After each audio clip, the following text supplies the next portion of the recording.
Need to clear your recent calls on Android? You are in the right place. In this complete step-by-step tutorial, I'll show you the quickest and safest way to delete your call history without affecting your contact or phone settings.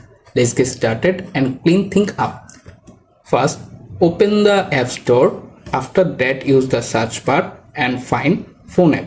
Once you found the default phone app, tap to open it. This is the app if you want to use, make or receive call.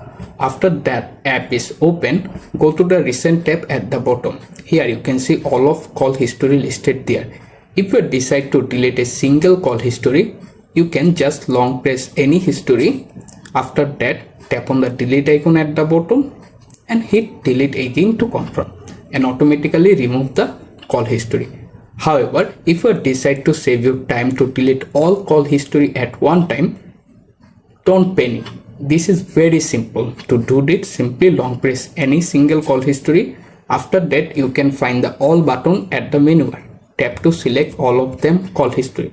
After all of call history selected, tap on the delete all at the bottom, then hit delete. And that's it for today. Keep exploring smarter Android tricks by subscribing, and I will see you soon with another quick tutorial. Take care guys.